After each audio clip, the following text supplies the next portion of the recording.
안녕하세요.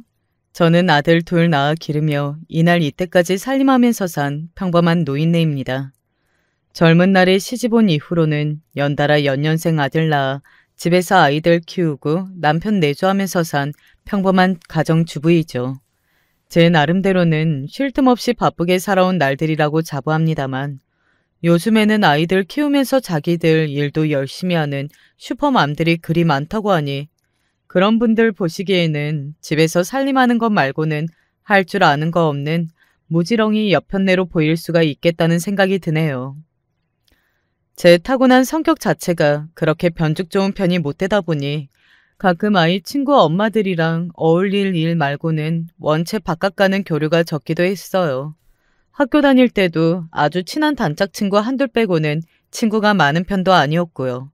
하지만 그런 저도 결혼에 남편, 아이 뒷바라지에 시댁 어르신들 대하며 가슴 답답할 일이 적지 않았기에 제 속마음 털어놓을 곳 하나 없을 때마다 참 서러운 마음에 울기도 많이 울었더랬습니다. 아이들 다 키워놓은 지금에 와서야 이렇게 사는 이야기 털어놓을 수 있는 이런 채널이 있다는 걸 알게 되어 뒤늦게 이곳에 입문하게 되었죠. 저 젊을 때 이런 곳이 있었더라면 얼마나 좋았을까요? 하지만 지금도 여러분들이 들려주시는 진솔한 사연들에 많은 위로를 받고 있으니 그것만으로도 감사한 마음입니다. 오늘 이렇게 제 사연을 풀어놓게 된 것은 다른 곳에는 차마 이야기하기 민망한 이야기나마 제 속마음을 좀 덜어내고 싶어서였어요. 아들들 다 장성에 제자 찾아갈 때만 해도 어미로서 제 역할은 다한 줄로만 알았죠.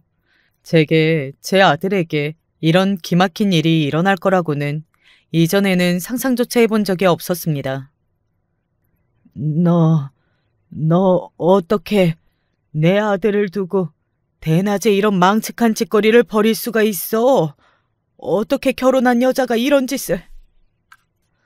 기어이 여기까지 오셔서 이런 꼴 보신 건 다 어머님 잘못이에요.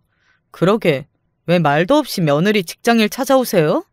이런 거 민폐인 줄도 모르죠? 이런 뻔뻔한 그 꼴을 보이고도 어떻게 그런 소리가 나와? 왜요? 제가 뭐 못할 소리 했어요?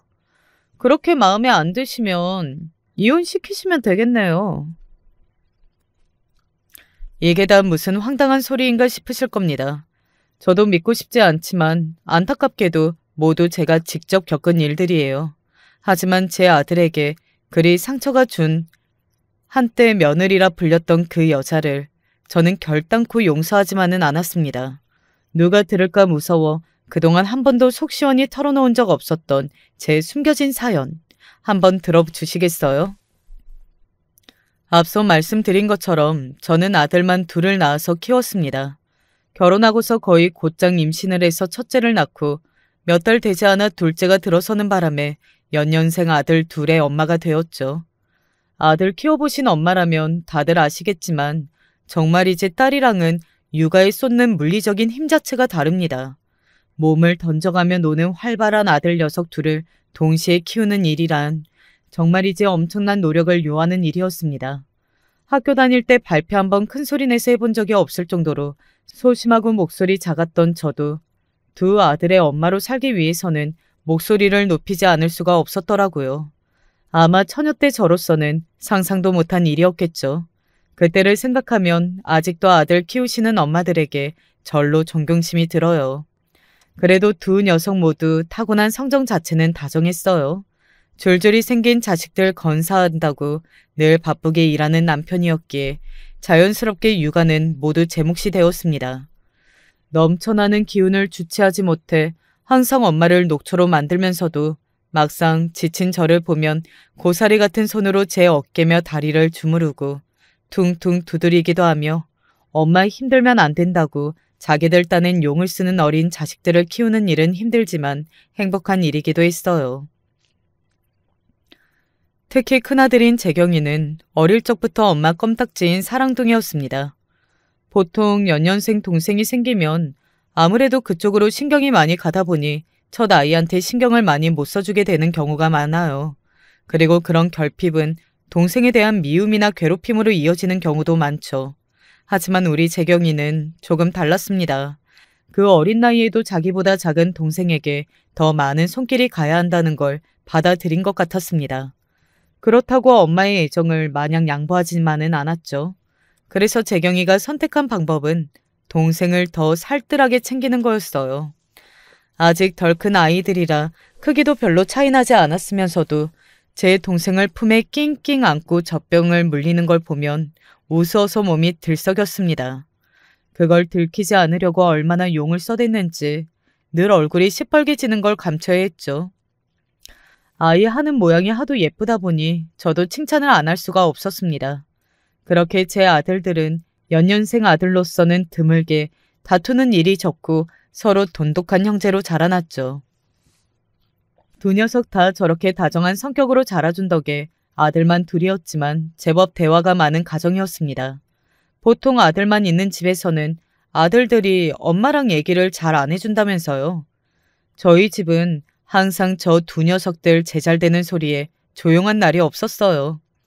겉으로는 사내 녀석들이 너무 말 많으면 여자한테 인기 없다고 면박을 주면서도 엄마가 소외감을 느낄까봐 그날 있었던 일들을 미주알 고주알 늘어놓는 아들 녀석들 덕분에 외로울 새 없이 갱년기를 잘 넘길 수 있었습니다. 녀석들이 장성의 대학생이 되어서는 바빠져서 예전만큼은 아니었으나 그래도 집순이인 엄마 바깥 구경 시켜준다고 주기적으로 집 밖으로 꺼내주는 아들들과 여전히 즐거운 데이트도 종종 했습니다. 그런 녀석들 때문에 주변 아들, 엄마들 시기를 얼마나 받았는지 몰라요. 재경이, 휘경이 엄마는 무슨 복이 그렇게 많아서 저렇게 아들 둘이 다 살가운지 내가 아주 부러워 죽겠어. 그러게나 말이야. 우리 아들은 아기 때는 그렇게 달라붙어서 엄마 화장실도 못 가게 하더니 사춘기 때부터는 아주 지 방에 들어가지도 못하게 해. 엄마가 무슨 말이라도 한마디 걸려고 치면 아휴 세상 귀찮다는 표정이 아주 내가 치사스러워서 엄마를 못 꺼내겠다니까. 오죽하면 아들들 장가 보내면 남이라는 소리를 다 하겠어. 대면대면하게 짝이 없는 놈들 키우는 우리도 이 정도인데. 재경이 엄마는 아들들 장가 보내면 헛헛해서 앞으로 어쩌려나 몰라. 동네 친구들의 푸념에도 가진 자의 입장에서 그저 허허 웃을 수밖에 없었으나 정말로 아이들 다 장가가고 나면 그 빈자리가 너무나 클 것 같아 벌써부터 서운한 마음이었습니다. 하지만 아이들이 제 짝이랑 잘 살아주는 거야말로 제가 가장 바라던 바였으니 그때 가서 중간에서 아이들 곤란한 일 생기지 않도록 며느리들에게 조심해야겠다고 다짐하고 또 다짐했죠. 결혼할 사람을 먼저 데려온 건 둘째인 휘경이었어요. 고등학교 때부터 진득하게 만나오던 첫사랑과 결혼까지 결심한 거죠.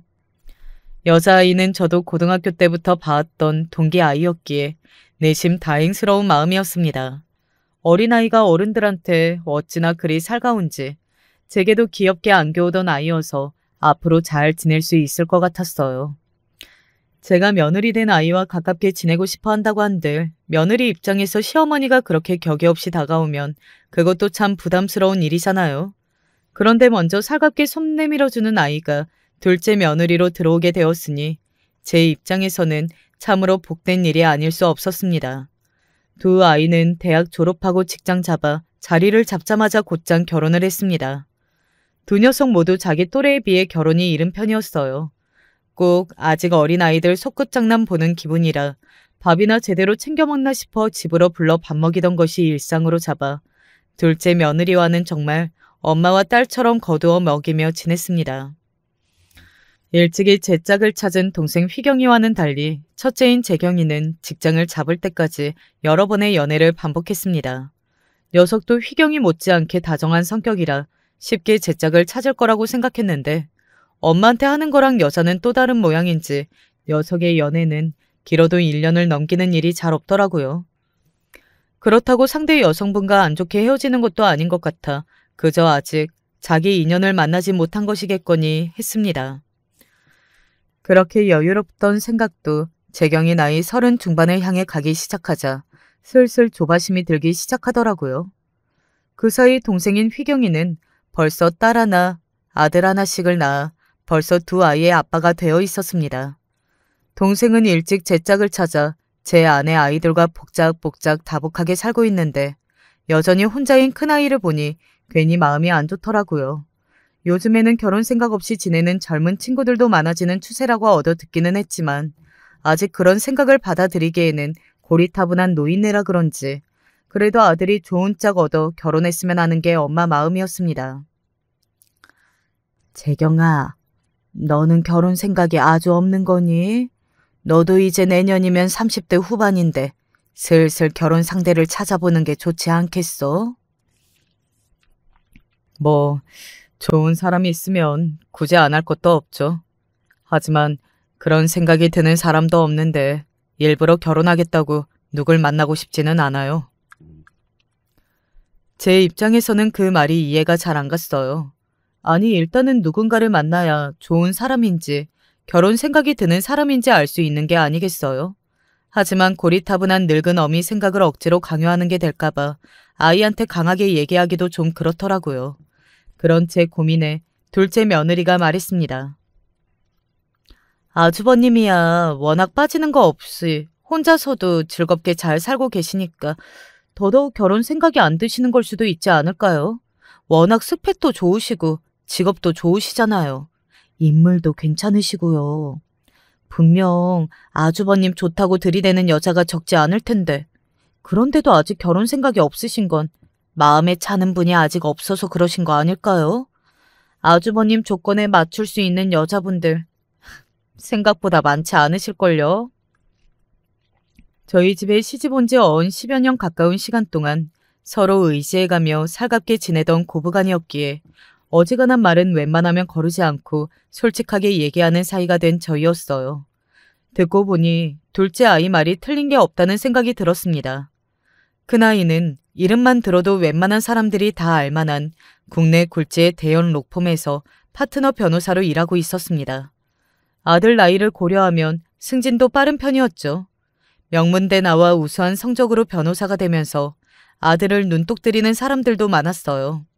저 통해서도 선자리가 그동안 무수히도 많이 들어왔으나 그런 인위적인 자리는 딱 질색이라며 아이가 분명하게 선을 긋는 바람에 저도 더는 이야기를 꺼내지 않았습니다. 며느라이 말대로 아이 생긴 것도 제법 말끔한 편이었어요. 이건 제가 고슴도치 엄마여서가 아니라 대학 다닐 때 아들이 인기가 꽤 많은 편이어서 어느 정도 객관화된 사실이라고 생각해요. 그래도 대학 다닐 때까지만 하더라도 끊이지 않고 연애 꾸준히 하는 편이었는데 로스쿨 들어가고부터는 공부에 열 올리느라 연애도 딱 끊더라고요. 그래도 좋은 로펌에서 파트너 변호사까지 하는데 다가오는 여자가 없었을 리는 없고 아마 자기한테 누군가 있는 줄 알면 제가 기대할 걸 아니 일부러 더 말을 안 꺼낸 거였겠죠. 어찌되었던 아들이 저만큼 크게 성공했으니 남은 제 바람은 자기 마음에 드는 좋은 짝 만나서 다복한 가정 일구고 사는 것뿐이었습니다. 하지만 로펌 입사 후 독립한 이래로는 일이 너무 바빠 아들 얼굴 한번 보기가 별따기였기에 가끔 얼굴 보여줄 때만이라도 잔소리 안 하고 기분 좋게 쉬게만 해주고 싶었습니다. 하지만 아들이 결혼 정년기에서 슬슬 나이가 더 먹어가고 보니 너무 좋은 소리만 해준 게 오히려 아들한테 독이 된 건 아닌가 회의감이 들 정도였습니다. 그렇기에 이제 그냥 몸에 피만 도는 여자여도 괜찮으니 누구든 좀 데려와 주기만 했으면 싶을 정도였어요. 뭐 말은 이렇게 했으나 저희 아들 눈도 만만치 않게 높은 편이라 어련히 알아서 잘 골라올 테니까요. 그래서 드디어 큰아들이 결혼하겠다는 뜻을 밝혔을 때 속으로 쾌재를 불렀습니다. 한편으로는 그동안 그렇게 결혼에 심드렁한 태도를 보이던 아들 녀석을 사로잡은 대단한 여성이 대체 누구일지 궁금한 마음이었어요. 그렇게 문제의 큰 며느리를 처음 만나게 되었습니다. 큰 며느리 집안은 아버지께서 크게 사업을 하시는 유복한 집안이었습니다. 머리 끝부터 발끝까지 귀티가 줄줄 흐르는 부잣집 따님티가 물씬 났어요. 저희 집은 큰아들이 저렇게 성공한 변호사라는 걸 빼면 사실 그냥 평범한 집안이에요. 밖에서 보기에는 개천에 용났다고 보일 수도 있겠죠. 하지만 아이들 대학 모두 저희 부부 힘으로 뒷바라지해서 보냈고 그리 많지는 않지만 저희 부부 노후 대비도 모두 되어 있었어요. 남편이 그간 밤낮 없이 성실히 일한 보람이 있었죠. 저 역시 그런 남편을 열심히 내조했고요. 그 나이가 벌이도 많다고 해서 거기에 기댈 생각이라고는 추호도 없었습니다. 그랬기에 대단한 집안이 아니었어도 저희 부부가 떳떳하지 못할 건 없었습니다. 집안 간의 경제력 차이가 좀 나긴 했지만 사실 저한테 아들 선짤이 들어온 집안 중에는 그보다 대단한 집안들도 꽤 있었기에 솔직히 큰며느리 배경에 별로 주눅이 들지는 않았습니다. 큰며느리는 뭐랄까 약간 깍쟁이 같은 데가 있었어요. 있는 집안에서 귀하게 자랐으니 당연히 가정교육 잘 받아 어른들께 깍듯했으나 알게 모르게 선을 긋는다는 건 눈치챌 수 있었습니다. 뭐 이해는 갔어요. 부유한 집에서 귀하게 자라면서 남 눈치 볼 일 없이 컸을 텐데 이제 와서 시댁 눈치 보면서 살고 싶지는 않았겠죠. 그동안 둘째 며느리와 그리 살가운 고부지간으로 지낼 수 있었던 게 운이 좋았던 거죠. 그런 운이 첫째 며느리까지 적용되지는 않았던 모양입니다. 간만에 둘째 장가 보내기 전에 미리 먹었던 마음가짐을 떠올리게 되었죠. 며느리 쪽에서 먼저 원하면 또 모를까. 은은하게 불편한 티를 내는데 굳이 부담을 줘서 관계를 망칠 생각은 추호도 없었습니다. 큰며느리와는 서로 간의 거리와 선을 지키며 쿨한 고부관계로 지내야겠다고 계산을 마쳤습니다. 실제로 큰아이 결혼식 마치고 나서 큰며느리 볼 일이 별로 없었어요. 결혼한 후에도 큰아들은 여전히 바빴고 얼굴 보기가 쉽지 않았으니까요. 그렇다고 아들도 안 오는 시댁에 며느리 혼자 불러내는 진상 시어머니 짓을 할 생각이라고는 없었으니 며느리 얼굴 역시 보기 쉽지 않았죠. 큰며느리도 제가 불편했겠지만 저 역시 큰며느리가 불편했습니다. 아들 둘 키운다고 제법 변죽이 좋았다고 해도 여전히 내성적이고 남 눈치 많이 보는 제 성격 탓도 있었겠죠. 무엇보다 제게 그다지 호의적이지 않은 사람한테까지 넉살 좋게 다가가는 건 제 성격에는 정말 못할 짓이더라고요. 새삼 먼저 살갑게 다가와준 둘째 며느리에게 고마운 마음이 부쩍 많이 들었습니다.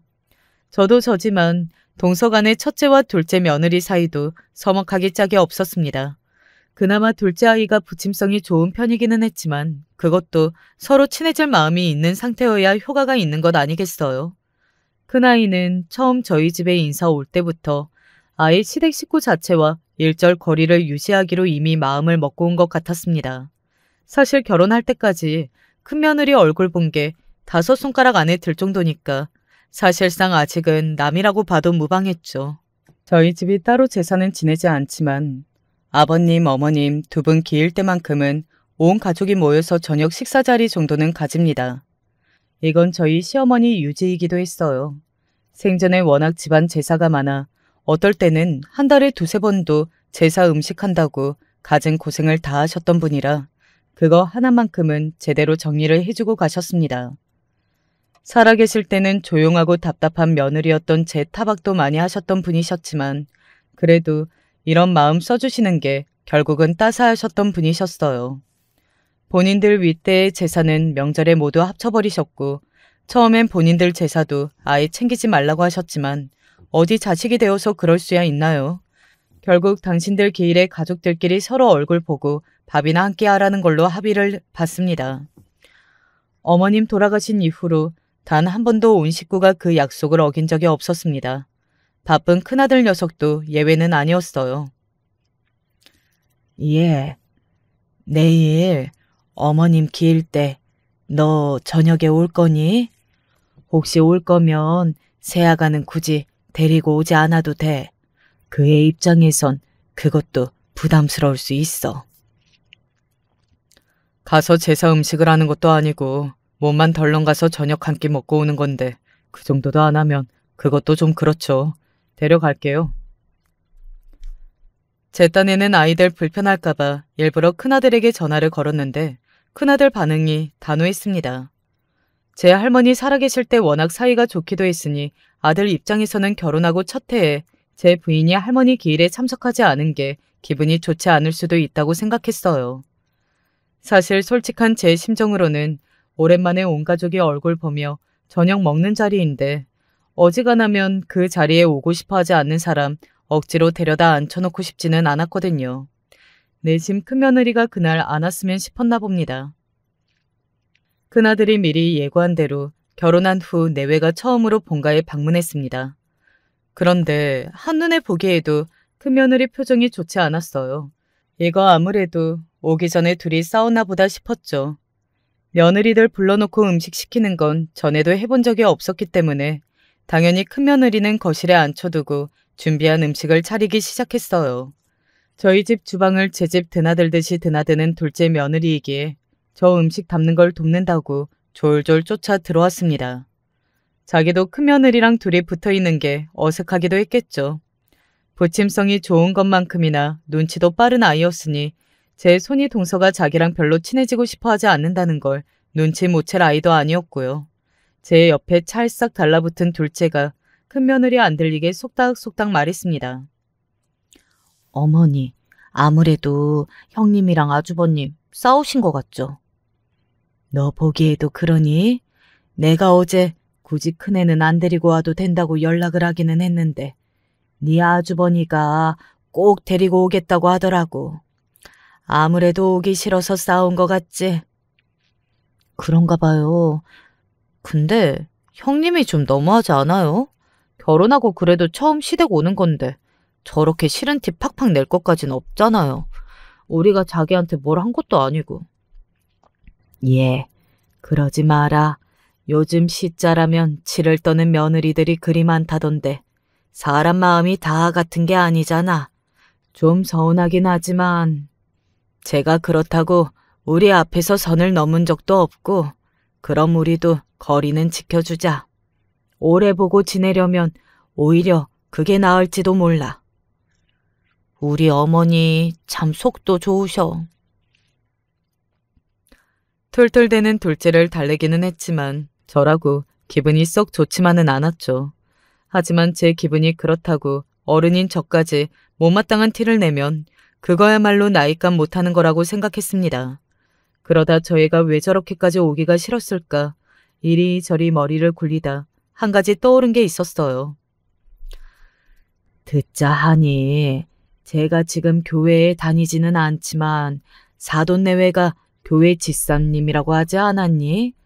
교회 다니는 사람들은 제사 안 지낸다며 결혼 전에는 겪을 일 없었던 걸 시집 와서 겪게 되니까 기분이 별로 안 좋았나?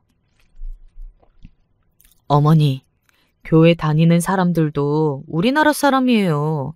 직접적으로 제사 지내고 제사상에 절 올리지는 않아도 그 사람들도 기일에 모여서 우리처럼 같이 밥 먹고 그런다고 하던데요. 거기다 형님은 교회 다니지도 않으신다면서요. 어떻게든 다른 이유를 찾아보려 했는데 아무래도 시댁에 오기 싫어 저리 입이 나온 게 맞는 듯 했습니다. 둘째 말 맞다나 제가 시어머니라고 뭘 한 것도 아닌데 그저 시어머니라는 이유만으로 괜한 미운 털을 박힌 것 같아 좀 억울하더라고요. 얼른 저녁 먹여 집으로 보내야겠다 싶었습니다. 그래도 식사 시간 분위기는 여느 때와 크게 다르지 않아서 안심이었습니다. 비록 큰며느리가 거의 입을 열지 않았지만 다른 식구들이 자연스레 대화를 주고받으며 오랜만에 함께하는 저녁 식사여서 기분은 나쁘지 않았어요. 무엇보다 오랜만에 큰아들 얼굴을 보는 게 반가웠습니다. 불어 녀석 좋아하는 것도 많이 준비했어요. 어제 통화할 때 며느리도 데리고 온다 하기에 그 아이 좋아하는 음식 물어봤더니 입이 짧아 딱히 좋아하는 게 없다고 해서 걱정했는데 그래도 제법 잘 먹는 것 같아 안심했어요. 제가 평소에는 손이 그렇게 큰 편이 아닌데 시부모님 기일만큼은 음식을 좀 넉넉히 하는 편이에요.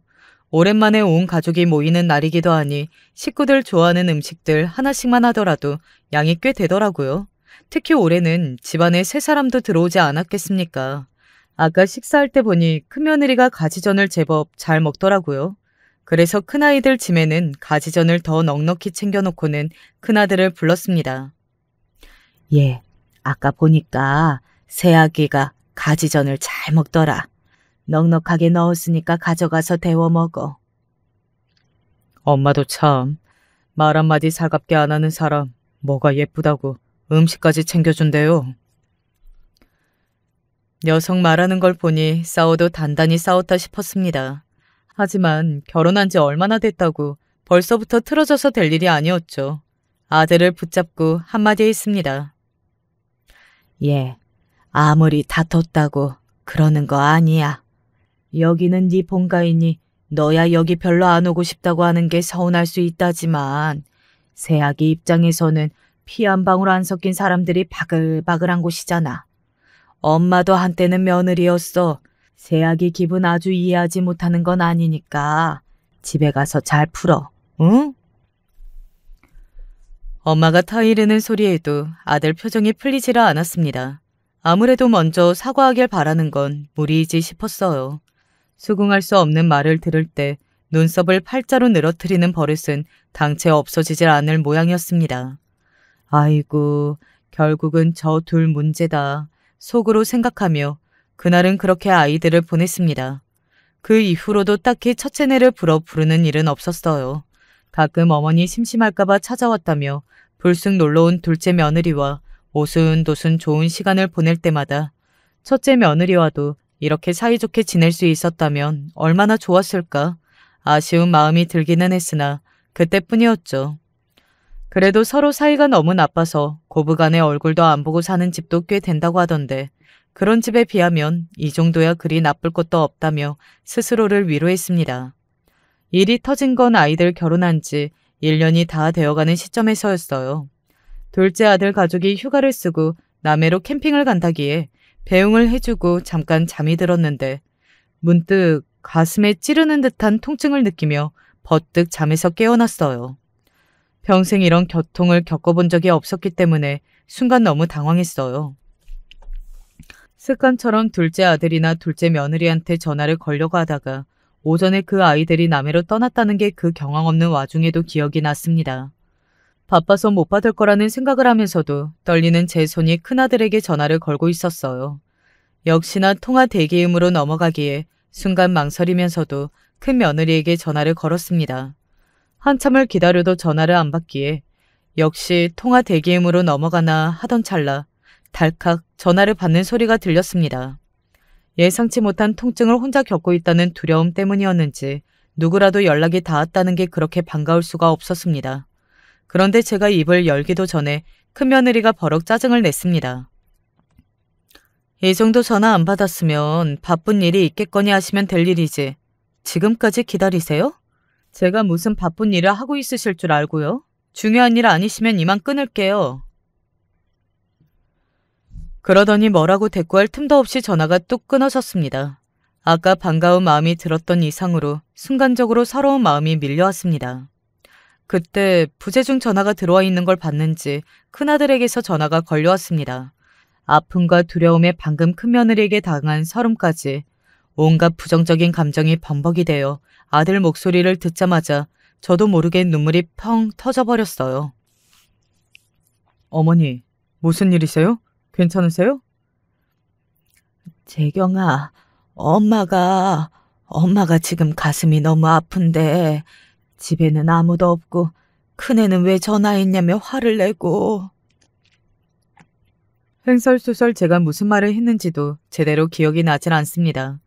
그러더니 찌르르르 한 통증의 의식을 놓을 때쯤 큰아들의 신고를 받고 출동한 119 구급대원 덕분에 저는 곧장 대학병원 응급실로 이송되었습니다. 갑작스러운 통증의 원인은 급성 심근경색이었습니다. 평소에 심장 관련 질환이 없었기에 증상을 알 턱이 없었고 그래서 더 당황스러웠죠.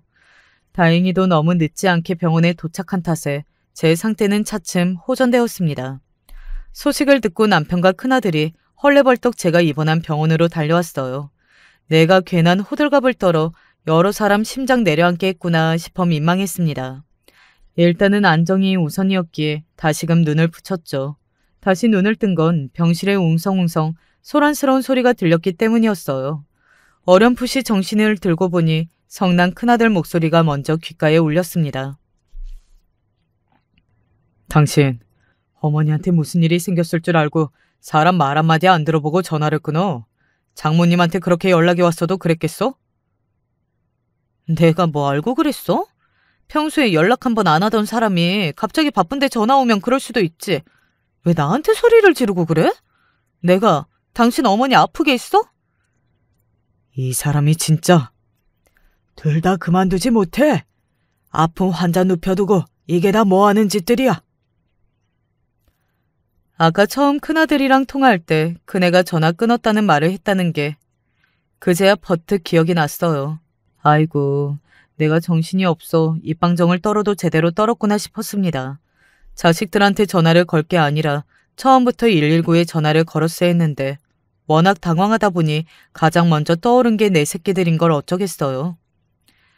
애들아, 싸우지 마. 엄마가 정신이 없어서 별소리를 다 했나 보다. 제가 깬 걸 보고 남편과 큰아들이 동시에 제게 튀어왔습니다. 아픈 제 말은 들어보지도 않고 전화를 끄는 것도 모자라 병실까지 와서 제 남편과 싸우다 그걸 제가 다 들었다는 걸 알고 민망하긴 했는지 큰며느리가 제 눈을 똑바로 쳐다보지 못하고 고개를 돌리더군요. 어머니, 좀 괜찮으세요? 아직도 많이 아프세요? 아니야. 아까처럼 그렇진 않아.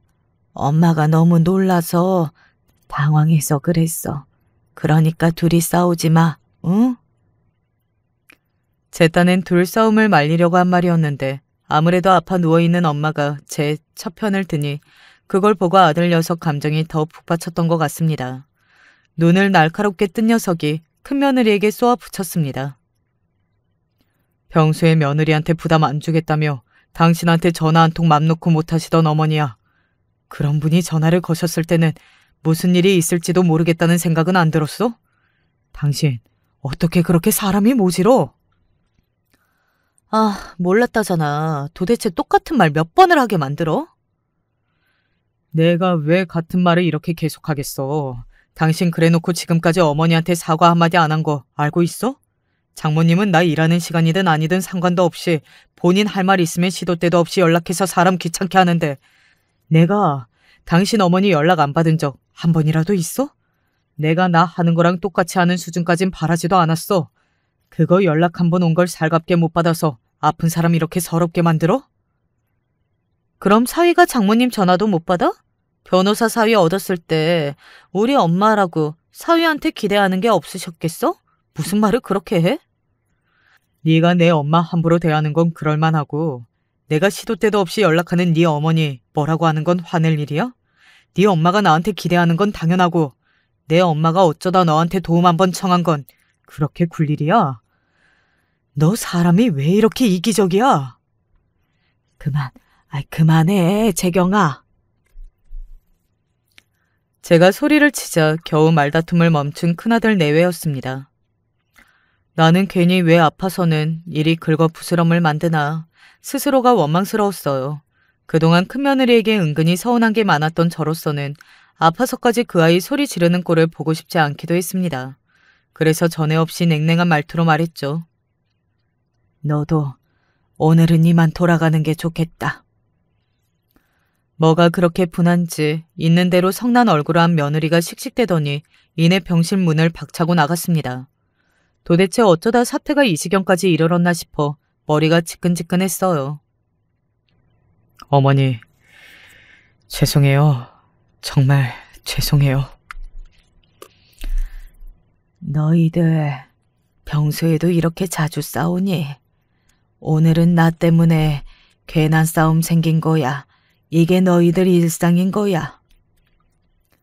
대답 없는 큰아들 반응이 곧 대답이나 다름없었습니다. 우리한테 무신경해도 좋으니 부디 저 둘 잘 살기만을 그리 바라고 바라왔는데 아직 결혼한 지 채 1년도 안 된 아들 부부 사이가 저리 날카롭기만 하니 이 일을 어찌해야 하나 가슴이 꽉 막히는 기분이었습니다. 그 꼴을 다 보고 서 있던 남편 얼굴 역시 참담하게 이럴 데 없었죠. 아무래도 결혼 직후부터 이때까지 내내 이렇게 둘 사이가 삐걱거렸던 모양이었습니다. 부부 문제는 부부끼리 풀도록 두는 게 최선이라지만 이미 둘 사이 갈등의 골이 꽤 깊은 듯 했습니다. 게다가 어찌되었든 간에 이번 일의 원인 제공자는 제가 아닙니까?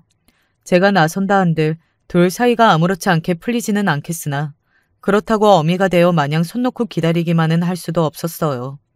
퇴근하고 집에 돌아와서는 큰아들에게 전화를 걸어보았습니다. 재경아, 새아기하고는 얘기 좀 해봤어? 저희 둘 다 바빠서 어젠 집에 못 들어가 봤어요. 저희가 알아서 할게요. 너무 신경 쓰지 마세요. 어떻게 신경을 안 씁니까? 둘 다 집에도 안 들어갔다는 말에 가슴이 철렁했습니다. 벌써 병원에서 그 난리가 난 지 일주일이 다 되어가는데 비단 어제 하루 집에 안 들어갔다는 말이 아니겠죠. 이러다 감정의 골이 깊어져 둘이 갈라서기라도 하면 어쩌나 심장이 떨려 살 수가 없었습니다. 한참을 망설였으나 일단은 큰며느리 얼굴을 보고 얘기라도 나누어 봐야 할 것 같았습니다. 큰며느리 회사 앞에서 미리 전화를 걸어보았으나 받지 않더라고요. 정말 바빠서 안 받는 건지 제 전화 받기 싫어 일부러 피한 건지 확신할 수는 없었습니다.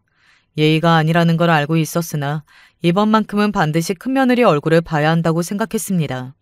큰며느리는 당시 대기업에서 근무 중이었어요.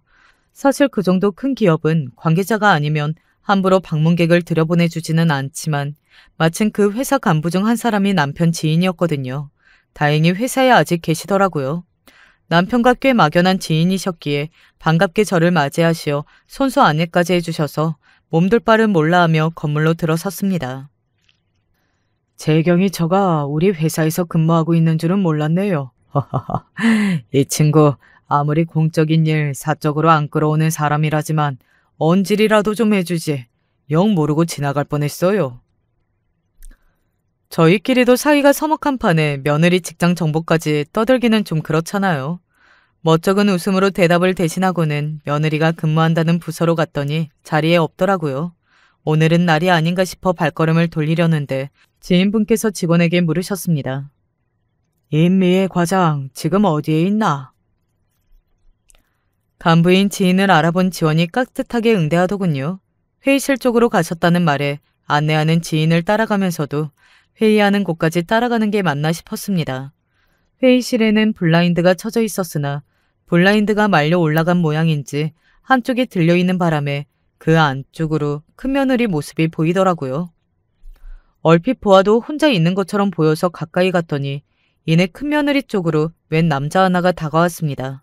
그러고는 아휴 다시 떠올리는 지금도 손이 벌벌 떨리네요.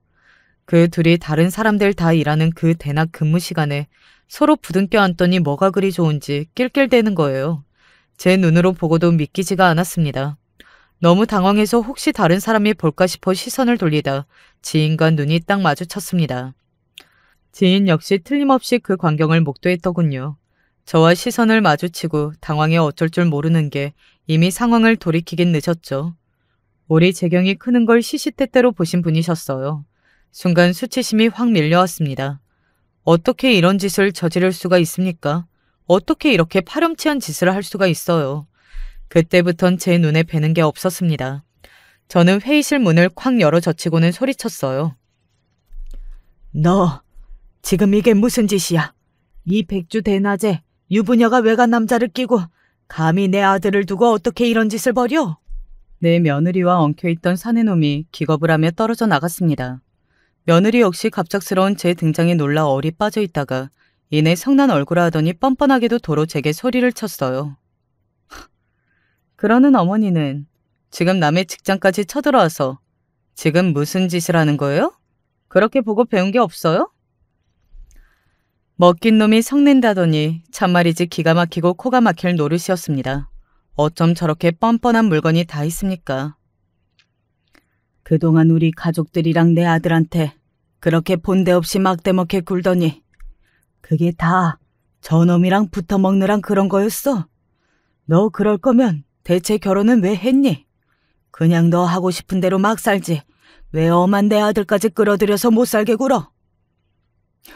못 살게 굴긴 누가 누굴 못 살게 굴었다는 거야. 그 인간 무심한 거야. 하루 이틀도 아니고. 나도 이럴만 하니까 이러는 거야.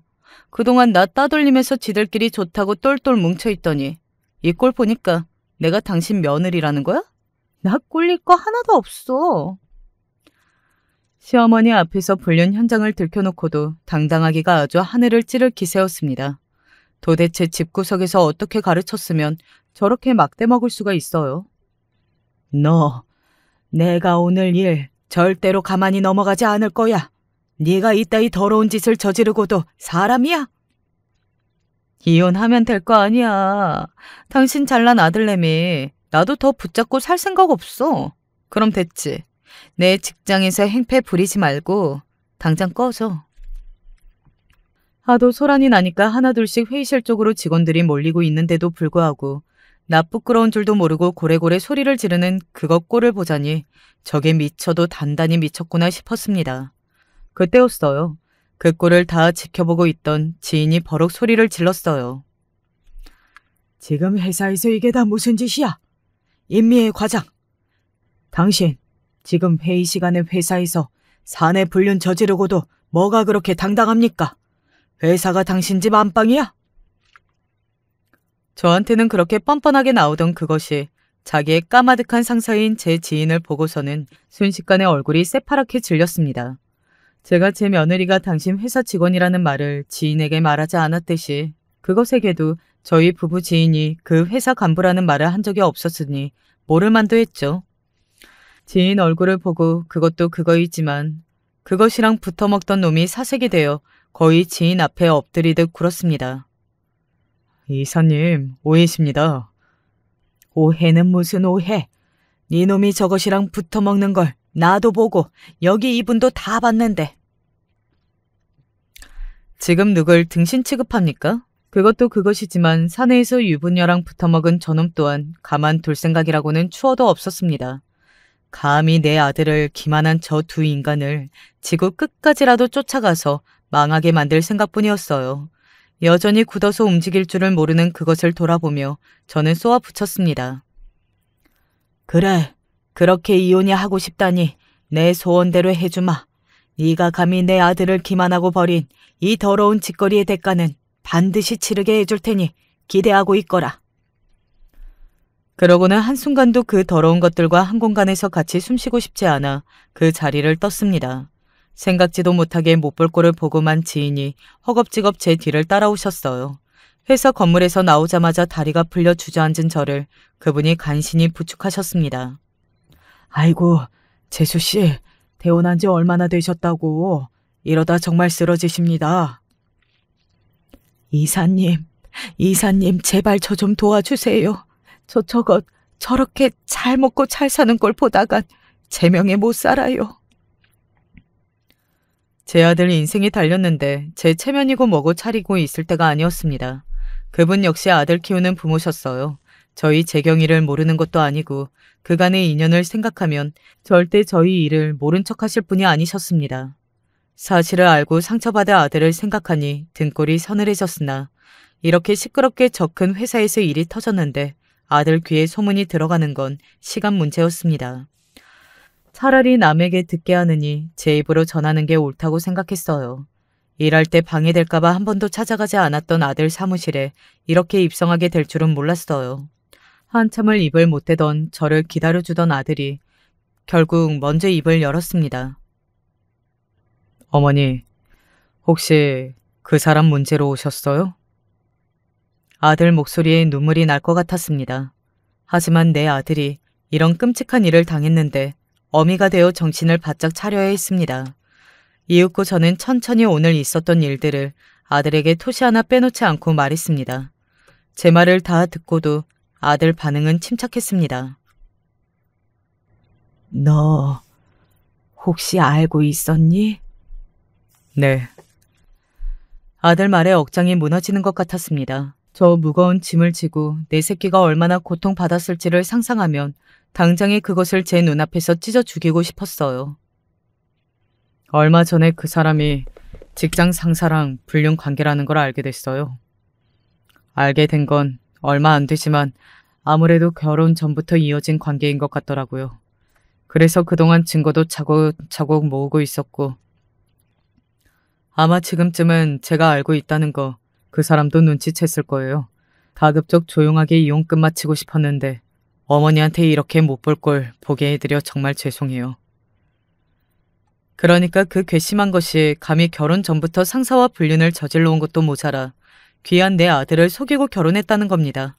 도대체 저것을 어떻게 하면 더 깊은 나락으로 떨어뜨릴 수 있을까? 그 생각밖에 나지 않았어요. 내 인생을 다 걸고서라도 결단코 그것을 가만히 둘 수는 없었습니다. 너는 그렇게 조용하게 이혼하는 걸로 끝낼 수 있을지는 몰라도 나는 그 더러운 꼴 보고도 그것을 그렇게 곱게 풀어주지는 못하겠다.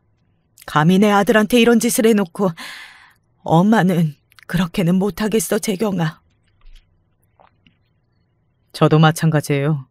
저도 모자라서 어머니한테까지 그 추잡한 꼴을 저질렀는데 조용한 이유는 어차피 물 건너 갔어요.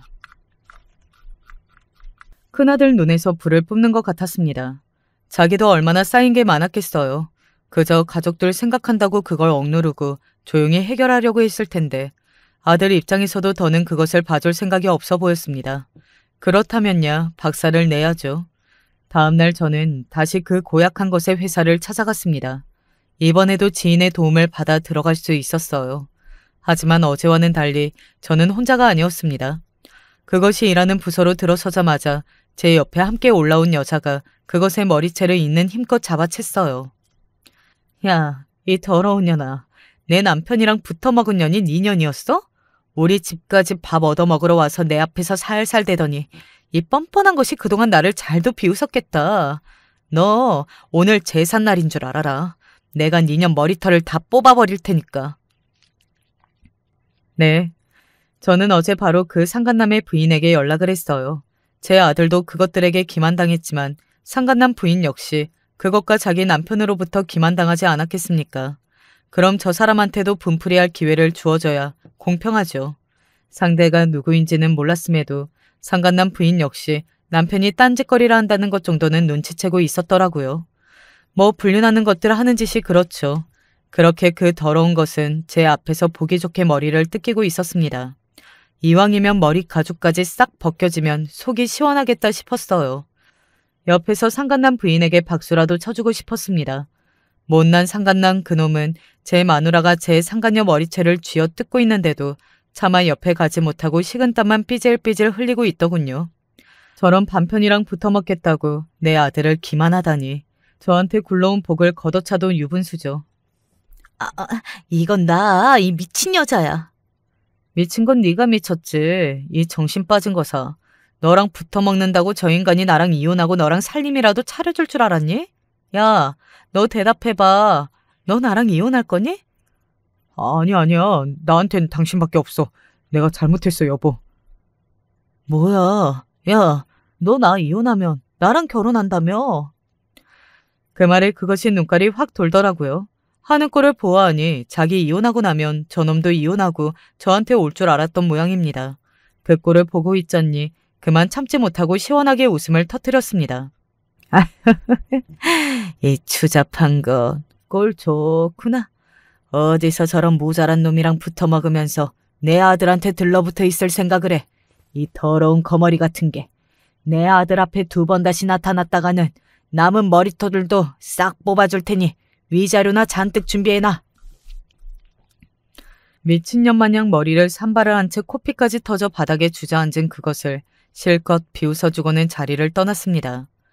이 좋은 구경을 놓칠 일 없는 사람들이 주변에 바글바글 모여들어 그것에게 따가운 눈총을 쏘아대고 있었어요. 이제 온 세상에 저것들이 상간남 상간녀라는 게 널리도 퍼져나갈 터였습니다. 그러게 어디 더러운 짓거리를 해놓고 낯짝 두껍게 당당한 척을 합니까 하기는. 고개를 처박은 꼬락서니를 보니 저도 제 꼴이 당당할 것 없다는 걸 알고는 있었던 모양이더라고요. 처음부터 사실이 알려지지 않았으면 모를까. 온 세상의 부인 불륜이 소문이 쫙 퍼진 마당에 큰아들도 그것 사정 봐줄 일이 없었습니다. 무려 대형 로펌 파트너 변호사인 큰아들이 아닙니까? 상대방에서 기도 한 번 못 펼 정도로 어마어마한 변호인단을 꾸려졌습니다. 사돈댁이 사업 좀 한다지만 결코 대볼 생각조차 해볼 수 없는 고급 인력들이었어요. 당연히 위자료도 높게 책정되었죠. 아무리 대기업 다닌다고 해봤자 그것 수준으로 감당할 수 있는 금액이 아니니 사돈들 주머니에서 나오게 될 돈이었습니다. 그러길래 누가 딸 자식을 그런 인간 쓰레기로 키우라고 했습니까? 자식이 잘못했으면 부모도 마땅히 그 책임을 져야죠. 워낙 사내에서 일이 크게 터진 탓에 상간남과 전 며느리 둘 다 회사에서 해고되었습니다. 해고되던 날 니까지 것 때문에 내 인생 다 망쳤다며 전 며느리에게 죽일 듯이 달려드는 상간남 덕에 둘의 불륜은 그 불씨가 꺼질 새도 없이 다시금 소문이 중심이 되었다죠. 골라도 그런 놈을 상대로 고르다니 한때나마 저런 멍청한 게 내 아들 곁에 있었다고 생각하니 소독이라도 하고 싶은 심정이에요. 아들의 이혼 소송은 볼 것도 없이 아들의 완벽한 승리로 끝났습니다. 불륜의 증거가 한도 끝도 없었고 직접 목격한 증인들도 셀 수 없이 많았으니 전 며느리는 이혼 소송에서는 물론이고 사회적으로도 완전히 매장되었죠. 제 주제에 넘치게 잘 나가는 변호사 남편과 결혼할 때는 세상이 다 제 것 같았겠죠. 그 변호사 남편이 제대로 칼을 갈고 처절한 복수를 할 거라고는 생각도 못하고 말이죠. 그야말로 인과응보였습니다. 이혼이 마무리되자 아들 얼굴이 그렇게 후련해 보일 수가 없었어요. 짧은 결혼 동안 갖은 마음고생을 한 아들 생각을 하면 처음부터 자유롭게 둘 걸 하는 생각을 지울 수가 없었죠. 이제부터라도 억지로 결혼시킬 생각 않고 내 새끼 하고 싶은 대로 다 하고 살 수 있도록 내버려둘 생각입니다. 집안에 사람을 잘못 들이면 안 된다는 걸 이렇게 절실하게 깨달을 수가 없었습니다. 하지만 그만큼 내 새끼 잘못 건드린 그 벼락 맞을 것에게 처절하게 대갚아 주었기에 속은 후련해요. 해고 이후에 친정이 틀어박혀 외출도 못한다는 소리를 들으니 더더욱 속이 시원했습니다. 이래서 사람은 죄짓고 살면 안 되는 겁니다. 귀한 아들, 자식, 이혼까지 시키게 된 제 기구한 사연은 여기까지입니다.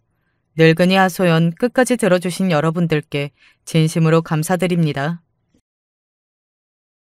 안녕하세요. 이런 곳에 제가 사연을 올릴 줄은 꿈에도 몰랐습니다. 모든 일이 정리된 지 시간이 꽤 흘렀는데도 불구하고 아직까지 가슴 한쪽에 응어리가 남은 것 같아 여러분들에게 모두 털어놓으면 어떨까 싶어 이렇게 사연을 보내게 되었습니다. 무남 동료 외동딸이었기에 누구보다 귀하게 자랐습니다. 심지어 집도 잘 살았습니다.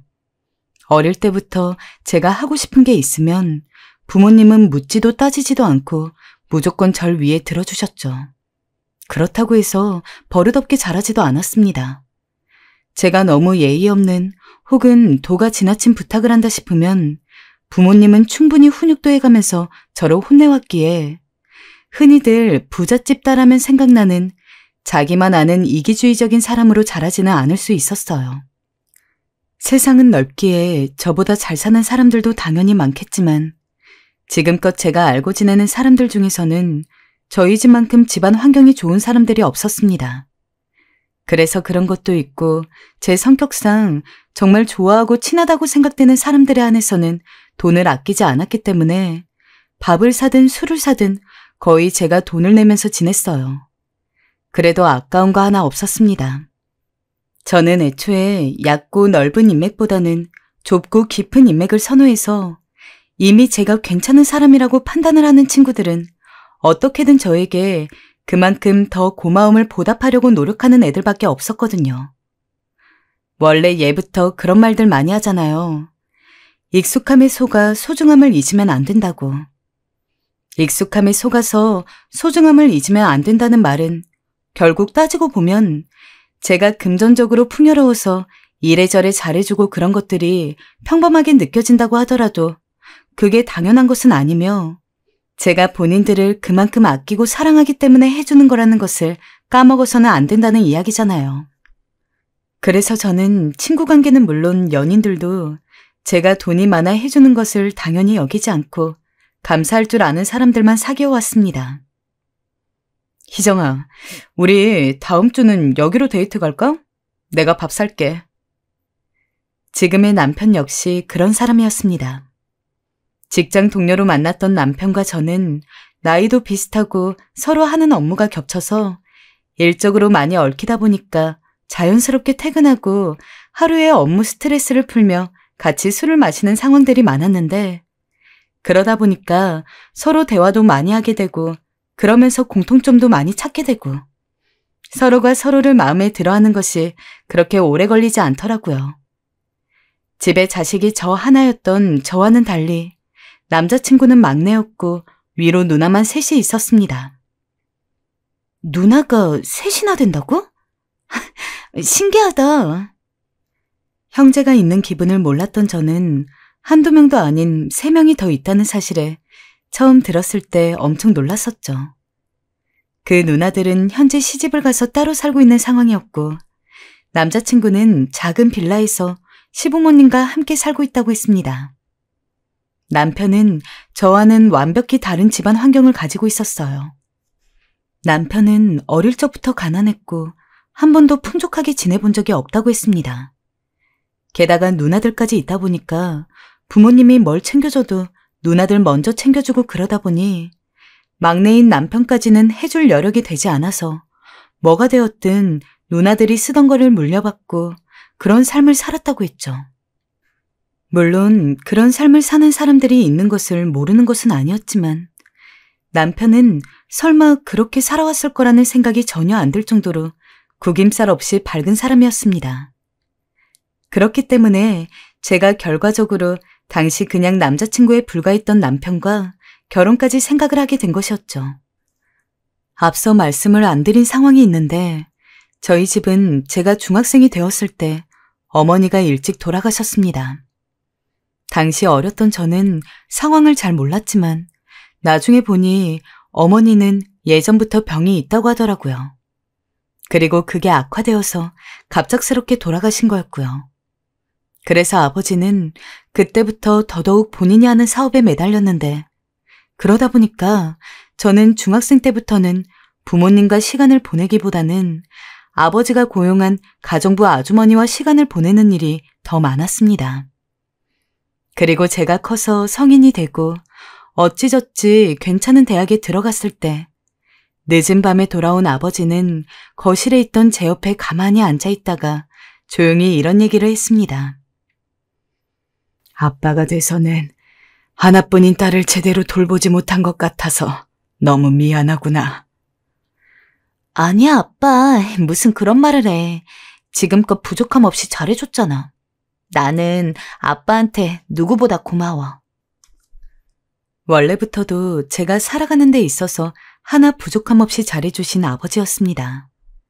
그리고 비록 저랑은 시간을 많이 보내지 못할지언정 저를 위해서 그리고 저와 아버지가 살아가는 집을 위해서 열심히 노력한다는 것도 누구보다 잘 알고 있었습니다.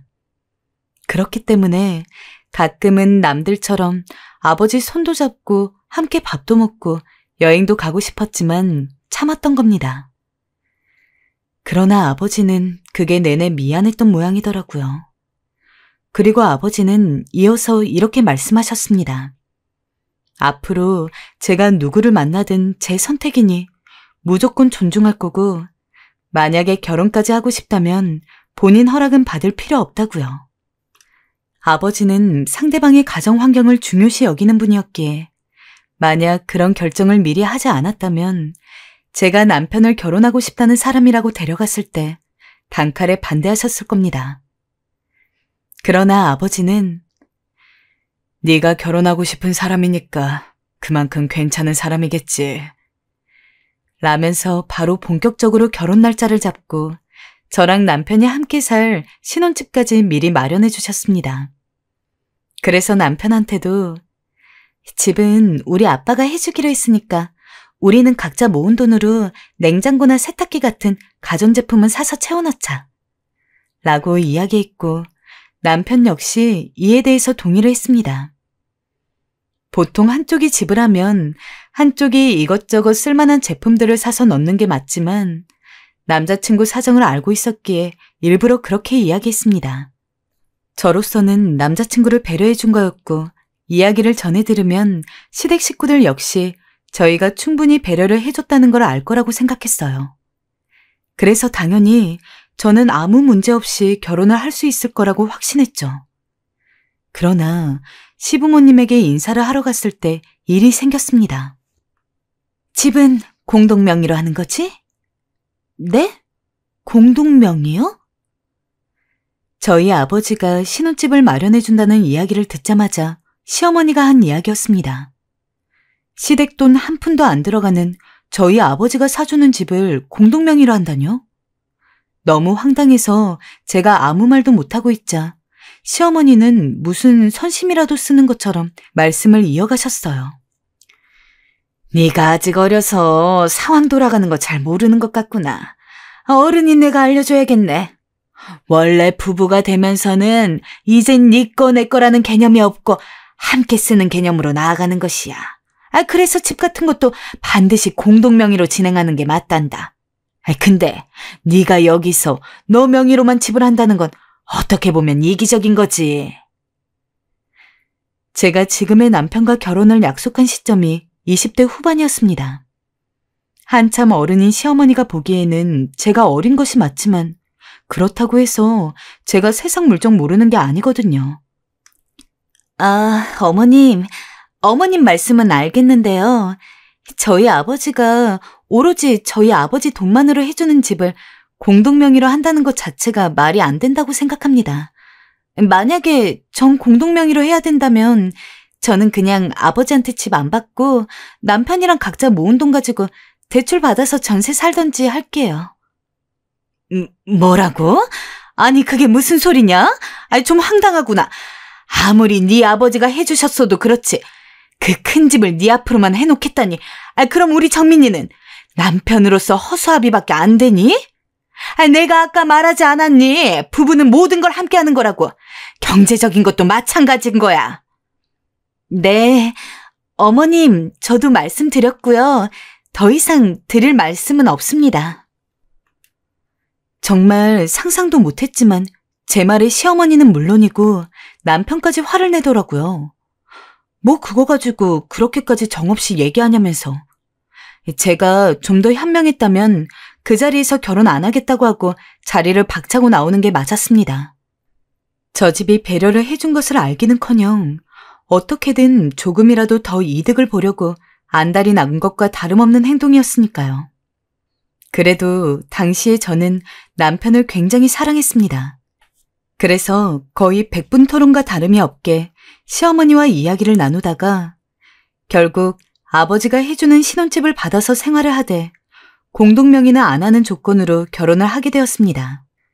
아버지가 잡아준 신혼집은 시댁에서도 그렇고 저희 친정집에서도 거리가 좀 있었습니다.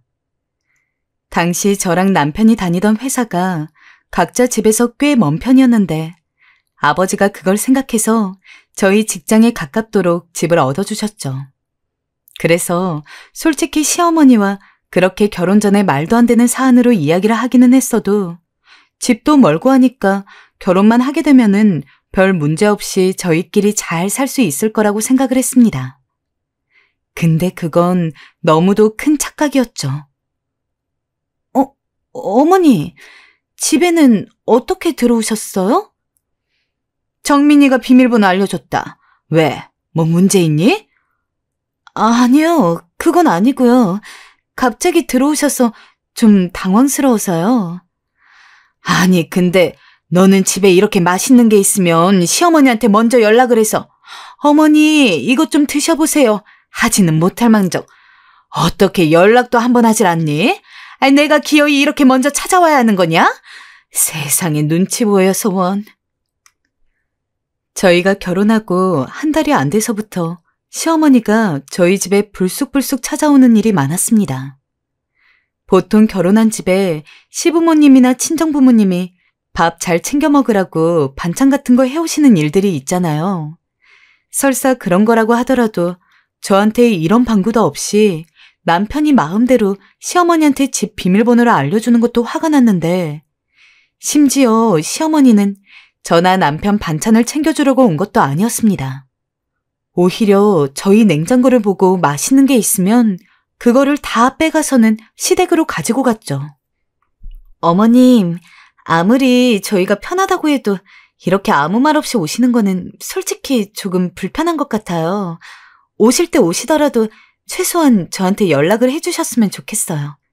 그리고 반찬 가지고 가시는 것도 저희 먹을 거는 남기고 가져가셔야죠. 그렇게 싹 다 가져가시면 당장 저랑 남편 먹을 게 없어서요. 그런 것도 조금만 신경 써주시면 좋을 것 같아요. 옛날부터 할 말을 하면서 살아야 한다고 생각했고 돌아가신 어머니도 그리고 아버지 역시 부당하다고 생각되는 일에 대해서는 제 의견을 말하는 것을 두려워하지 말라고 교육해 주셨습니다. 보통 며느리들은 시부모님 어려워서 할 말도 못한다고 하지만 시부모님이 명백히 저에게 피해를 끼치고 있는 상황인데 못할 말을 하는 것도 아니잖아요. 근데 그거 한마디 했다고 이어지는 시어머니의 말은 가관이었어요. 넌 참 시부모 생각하는 마음이 없다. 겨우 반찬 가지고 가는 것 가지고 생색을 내는 거야? 시부모가 왔으면 뭐라도 더 들려보내야 정상이거늘 어떻게 반찬을 가지고 간다고 뭐라 할 수 있는 거냐? 나 때는 상상도 못한 얘기야. 나 때는 시어머니가 집안 살림 전체를 가지고 가도 찍소리도 하지 못했지.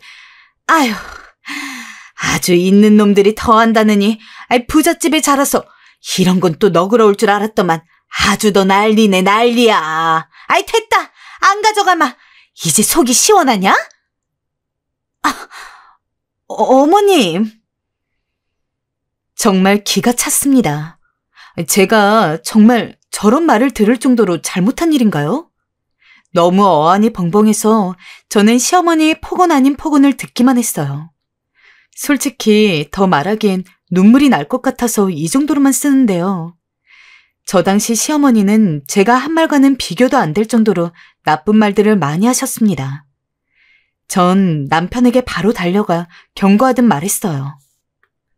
우리 집 비밀번호 바꿀 거니까 당신 절대로 어머님한테 비밀번호 알려주지 마. 내가 당신 어머님한테 무슨 얘기까지 들었는지 알아? 진짜 화나는데 한 번만 참는 거야. 알겠어, 자기야. 너무 화내지 마. 내가 엄마한테 잘 얘기할게. 당장이라도 더 크게 화를 내고 싶은 마음이 굴뚝 같았지만 그래도 절 달래려는 남편 보고 참았습니다. 그냥 그 정도로 경고를 하는 것으로 끝내고 비밀번호를 바꾸고 나니 시어머니도 귀신같이 안 나타나더라고요. 아마 남편에게 뭔가 얘기를 전해 들었겠죠. 하지만 시어머니가 그렇게 잠잠해지는가 싶었더니 시누이 한 명이 절 카페에서 좀 보자고 하더라고요. 내가 오죽하면 이런 부탁을 하겠어. 우리 남편이 이번에 사업 하나 하려고 하는데 그게 진짜 건수가 대박이거든? 이거 성공만 하면 우리 집은 물론이고 너희 부부도 더 풍족하게 살 수 있다니까. 내가 이 은혜는 잊지 않을게. 진짜 딱 한 달만 있으면 바로 돌려줄 수 있어. 그러니까 이번 한 번만 좀, 응? 시누이의 부탁은 솔직히 황당했어요. 가족끼리 인사를 하는 자리를 제외하고는 평생 연락도 한 번 안 하던 시누이였습니다. 그런데 갑자기 연락이 오길래 무슨 일인가 싶었더니 3천만 원을 빌려달라는 이야기였죠. 죄송하지만 돈 빌려드리는 건 안 될 것 같아요. 우선 작은 액수도 아니고요. 남편과 상의를 해보겠지만 오히려 가까운 사이기에 이렇게 돈을 빌려주면 나중에 더 큰 갈등이 일어날 수 있다고 생각해요. 죄송합니다. 아니야. 잘 생각해봐. 이거는 진짜 너희들한테도 기회라서 얘기하는 거야. 또 한 달이면 된다니까? 한 달 있다 바로 돌려줄게. 나 못 믿어? 시누이는 정말 끈질겼습니다. 제가 아무리 안 된다고 해도 끈질기게 연락을 하면서 진짜 하루에 몇 번씩 제 안부를 묻는 척하며 슬쩍 돈 이야기를 꺼내면서 어떻게든 제가 돈을 빌려주게 만들려고 정말 발악 아닌 발악을 하는데 스트레스가 장난이 아니었습니다. 남편한테 이야기를 해봤는데 남편은 저에게 그렇게 얘기하더라고요. 누나가 얼마나 급하면 그러겠어. 나도 누나 성격 알지만 쉽게 돈 빌려달라는 성격이 아니야. 아마 급하긴 한가 봐. 한 달이란 약속도 있었으니 너무 걱정 말고 여유 되면 좀 빌려줘. 그리고 당신한테 그 돈 뭐 사실 큰 돈도 아니잖아. 네, 남편은 정말로 남의 일처럼 이야기를 하더라고요. 거기에 화가 났지만 일단 꾹꾹 눌러 참고 결국 정말 한 달만 쓰고 바로 돌려준다는 조건으로 아버지한테 이야기를 해서 3천만 원을 받아서는 빌려줬습니다. 그리고 꼭 한 달 뒤에 바로 갚겠다던 시누이는 이야기했던 한 달이 되었음에도 당장 돈이 없다, 모레 들어오는데 그때 바로 주겠다 등등 몇 차례 갚는 것을 미루더니 결국엔 나중에 잠수를 탔습니다. 시어머니한테도 이야기를 해보았습니다. 적어도 저한테는 잠수를 탔을지언정 부모님이랑은 연락을 할 테니까요. 하지만 제가 연락이 되는지만 알려달라고 해도 시부모님은 입 한 번 열지 않았습니다. 어머님, 알려주세요. 연락이 되는지 알아야 저도 이야기를 해보죠.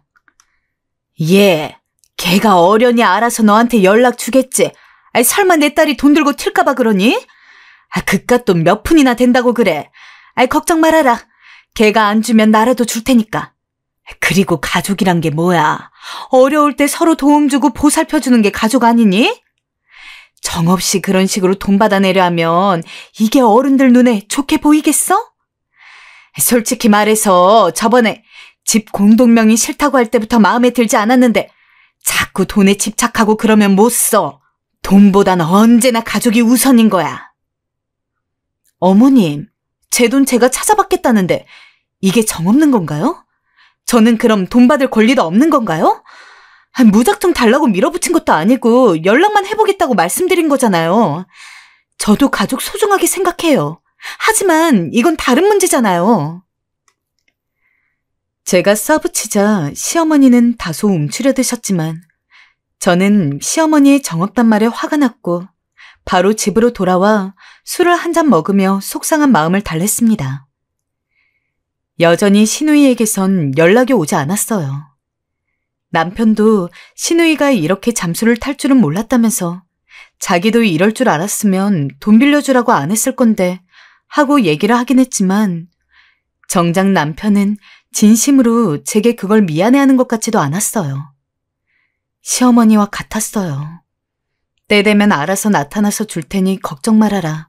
이런 식이었어요. 그때 전 결심했죠. 다신 시누이들에게, 이 시댁 식구들에게 돈을 빌려주지 않겠다고 말입니다.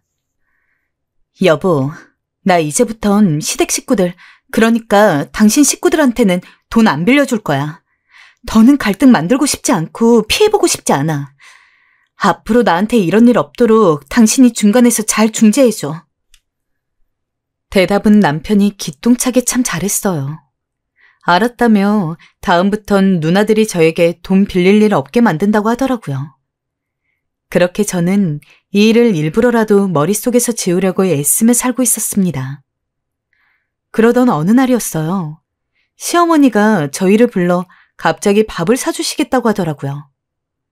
시어머니께서 밥 사주시는 일은 1년에 한 번 있을까 말까한 흔치 않은 일이었어요. 그래서 좀 마음이 불안해졌죠. 역시나 시어머니는 이런저런 이야기를 하시다 갑자기 화제를 바꾸시더라고요. 바로 자신이 받은 용돈 얘기로 말입니다. 예전부터 용돈 올려달란 얘기를 하시긴 했어요. 뭐 다른 집은 며느리가 용돈을 70만 원을 주네, 80만 원을 주네 하면서 지금보다 더 용돈을 올려달라면서요. 예, 더도 말고 덜도 말고 50만 원만 더 올려줘라. 내가 요즘 옷도 못 사고 개도 못 하니까 죽겠다 아주. 너도 알다시피 정인이 개가 한 명 빠지니까 얼마나 빠듯한지 몰라. 이러다 우울증에 걸리게 생겼어. 니네가 어떻게 개목까지 해줄 순 없겠니? 정작 저한테 돈 빌려간 시누이는 여전히 3천만 원을 갚지 않고 잠수를 타고 있는 상황에서 그러니 정말 저도 화가 나더군요. 어머님, 지금 어머님 아버님 용돈은 저랑 남편 월급에서 조금씩 제해서 드리고 있는데요. 물론 저희가 당장 생활 형편이 힘든 건 아니지만 저도 돈을 꿔주고 못 받고 있는 상황인데 그건 좀 힘들 것 같아요. 또 저희 먹고 사는 것도 있고 아이 때문에 저축도 해야 하니 생각하시는 것처럼 저희도 넉넉한 게 아니에요. 심지어 시부모님은 용돈을 저희 부부한테만 받는 것도 아니었어요. 도망간 시누이 빼곤 나머지 시누이들한테도 똑같이 용돈을 받고 있었죠. 그런 상황에서 저희가 굳이 돈을 올려서 줘야 할 이유가 어디 있겠습니까? 심지어 시어머니가 얘기하는 용돈은 며느리인 제가 개인적으로 주는 용돈을 이야기하는 거였어요. 너무 화가 났어요.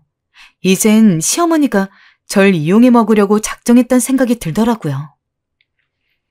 당신 어머니 해도 너무하는 거 아니야?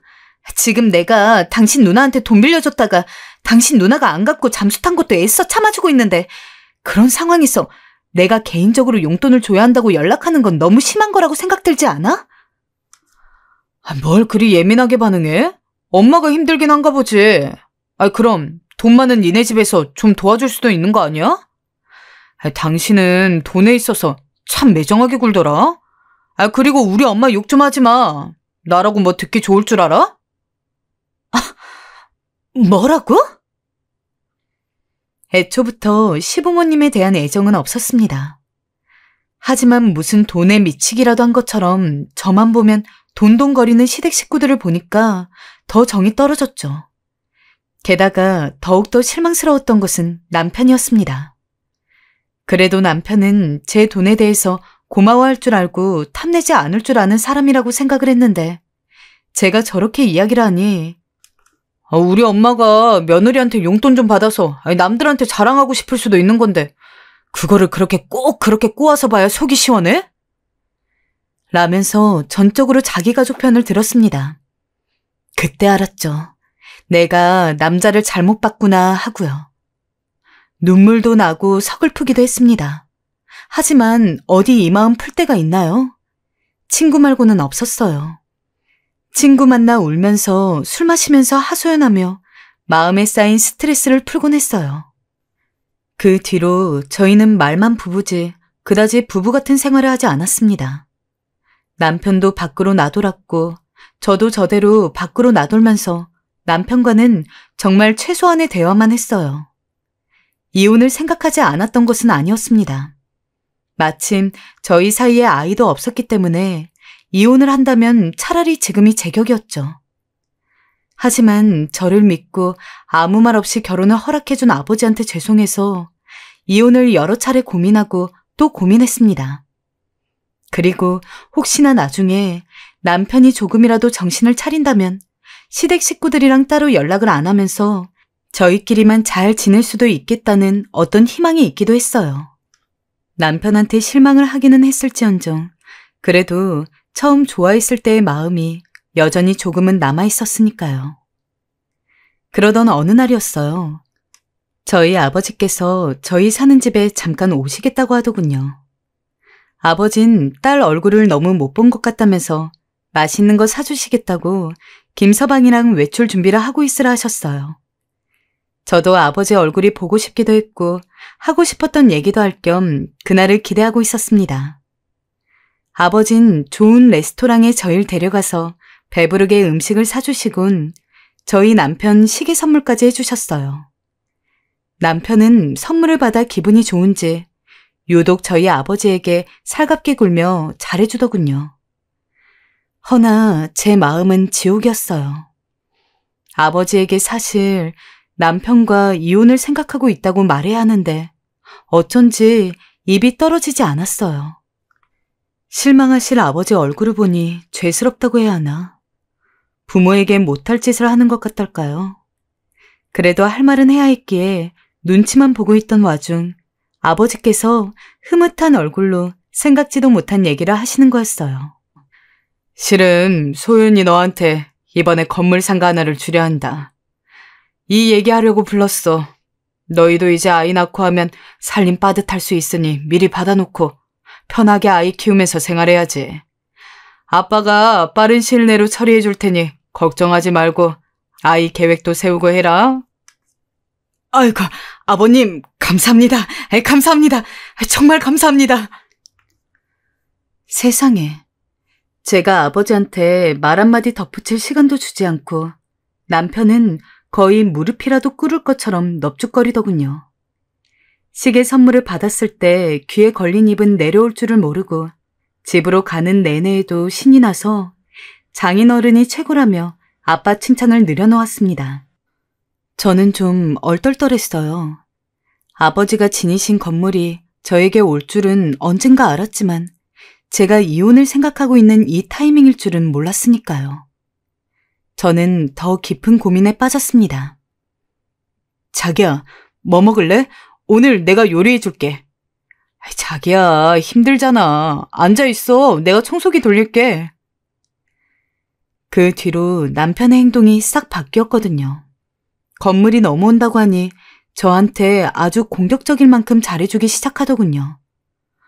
정말 부담스러워서 혼이 났어요. 주말이 되면 절 일어서지도 못하게 하고 자기가 대청소를 하고 요리를 하고 누가 보면 가정부로 취직이라도 한 것처럼 하는데 속이 빤히 보였어요. 남편도 내심 제가 이혼을 생각하고 있단 건 알았을 거고 그러니 절 놓치지 않기 위해서 저러는 것 같았습니다. 그러던 어느 날은 저에게 목소리를 깔고 진지하게 이야기를 하더군요. 여보, 사실 나도 내가 결혼 전에 비해 많이 변한 거 알고 있어. 당신이 우리 누나들이랑 엄마 때문에 힘든 거 알면서도 나 편하자고 그거 다 모른 척했어. 정말 미안해. 그러면 안 됐는데 나도 내 식구들이다 보니 먼저 챙겨야겠다는 마음이 강했나 봐. 나한텐 가족은 당신인데 내가 바보처럼 그걸 잊고 살았어. 여보, 어떤 말로도 지금 당신 마음 풀기 힘들겠지만 내가 노력하고 있다는 거, 앞으로 노력할 거라는 거 그건 알아주라. 그냥 지켜봐줘. 앞으로 변한 모습 보여줄게. 모르겠어요. 남편의 음험한 속은 알고 있었지만 희망이 남아있었던 걸까요? 남편이 막상 그리 진지한 얼굴로 사과를 하니 믿고 싶은 마음이 들었어요.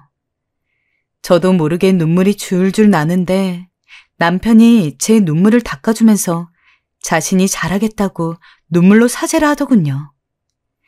저희는 어찌됐건 그날 이후 그 전과는 다른 사이의 부부가 되었어요. 평일에 일을 하고 들어와도 눈 안 맞추고 들어가 각자 할 거 하거나 자기 일수였는데 이제는 매일매일 말로든 몸으로든 사랑을 표현했고 그러면서 갈라졌던 사이가 조금 회복되는 듯 싶었습니다. 솔직히 좋지 않았다면 거짓말이에요. 남편과 사이가 회복되니 저는 이제야 제가 원하던 결혼 생활이 된 것만 같았고 너무나 행복했어요. 아버지의 건물이 제게로 넘어온 것도 일단 시댁에겐 비밀로 했는데 남편이 비밀을 지켜준 덕에 새삼 편해졌어요. 하지만 건물이 생기고 돈이 조금 많아지자 생각지도 못한 문제가 생겼어요. 남편이 사치를 시작한 거였습니다. 전에 없던 명품 지갑을 사오지 않나, 차를 바꿔야 한다며 갑자기 외제차로 갈아타질 않나, 그러면서 저에겐 계속해서 돈이 부족하다고 투덜거렸습니다. 제가 소비가 지나친 것 같아 한마디 할라치면 눈을 부라리는 바람에 말도 못 꺼냈죠. 그러던 어느 날이었어요. 남편이 글쎄 명품 시계를 사왔는데 그 가격이 상상 초월이었습니다. 이건 아니다 싶었어요. 솔직히 건물 월세 얼마나 된다고. 거기다 저희 아버지께서 열심히 일하셔서 번 돈으로 사신 건물인데 정작 그건 생각도 않고 이렇게 물쓰듯 돈을 쓰고 다니니 마음에 들지 않았죠. 여보, 내가 말 안 하려 했는데 당신 요즘 사치가 너무 심해. 원래 명품이니 뭐니 이런 거 사치라면서 싫다던 사람이 갑자기 하루아침에 돌변해서 이것저것 사들이는데 이번 달 당신이 사들인 물건 가격이 얼마인지 알아? 1,000만 원이 훌쩍 넘어가. 당신 사치 때문에 우리 지금 저축도 못하고 있다고. 당신도 이제 소비 좀 줄여. 참나. 야, 우리가 뭐 가난뱅이냐? 건물도 있겠다. 그럼 이제 편하게 돈 좀 쓰면서 살아도 되는 거지. 아니, 네 명의 건물이라고 유세 떨고 싶은 거야? 내가 뭐 그리 잘못했다고 이 난리야. 이럴 거면 당신도 나처럼 명품 사고 해외로 쇼핑하러 다녀. 그래도 나름 분위기 잡고 착하게 말한 거였지만 정말이지 말이 안 통하더군요. 저는 그날 남편과 부부싸움을 크게 했고 그 후로 말을 섞지 않았습니다. 그래도 한번 화해를 해봤으니 서로 대화로 풀면 달라질 거라 기대했지만 그런 저의 기대가 무색하게 남편은 전혀 변하지 않았습니다. 오히려 제가 아무 얘기도 하지 않으니 이제는 거의 대놓고 집에 안 들어오기도 하고 기껏 집에 들어와서 보면 술 냄새가 거하게 나는 데다가 와이셔츠에 누구 건지도 모를 립스틱 자국을 묻혀서 오는 일이 허다했죠. 제가 뭐라고 할라치면 당신이 무슨 상관이냐며 오히려 소리를 버럭버럭 질렀습니다. 결혼 생활은 지옥을 넘어서 고문이었어요. 누구보다 알콩달콩한 인꼬 부부로 살 거란 기대를 하진 않았지만 그래도 그냥 남들 사는 것처럼 아내로서 남편을 존중하고 남편으로서 아내를 존중하고 각자 열심히 일을 하면서 자기 생활도 하지만 그래도 궁극적으로는 가족의 행복을 위해서 노력하는 그런 부부. 그냥 딱 그런 부부를 꿈꿨는데 결혼을 하고 나서 단 하루도 그렇게 지내본 적이 없었죠. 여전히 돈을 빌려간 시누이는 연락이 없고 시어머니는 하루가 멀다 하고 연락을 해서는 용돈 달라 난리를 치고 그러기를 거의 반년이었습니다. 그 반년 동안 제가 어떻게 버티고 살아왔는지 모르겠어요. 시어머니의 이야기는 한 귀로 듣고 한 귀로 흘렀고 시누이가 빌려간 돈에 대해서는 그냥 걔가 물렸다 치고 잊고 살아왔습니다. 그렇게 안 하고 시댁 식구 하나하나에 신경을 쓰면서 살다 보면 정말 제가 단명할 것 같았어요. 이제는 남편에 대한 기대도 없었습니다. 그때 저는 언제 이혼을 할지 간을 보고 있었으니까요. 그러던 중에 시어머니가 갑자기 저희 집을 찾아왔습니다. 아이고, 제발 내 이야기 좀 들어줘라. 정말 큰일 나게 생겼다. 문을 열어주고 싶지 않았지만 남편이 들여보내는 통에 하는 수 없이 시어머니 얼굴을 마주하게 되었습니다. 시어머니는 저를 보자마자 냅다 제 다리를 붙들고 저한테 우리 정인이 빚 좀 갚아줘라. 우리 정인이 빚 좀 갚아줘. 라며 빌었습니다. 평소에는 제가 시누이에 대해서 얘기나 꺼낼라 치면 저한테 매정하다느니 인간성이 없다느니 그렇게 욕을 하던 시어머니가 갑자기 저희 집까지 찾아와서는 본인이 먼저 시누이 얘기를 한다는 게 이해가 되지 않았습니다. 얘기를 들어보니까 시누이는 남편 사업 어쩌고 하면서 저한테만 돈을 빌린 게 아니었습니다.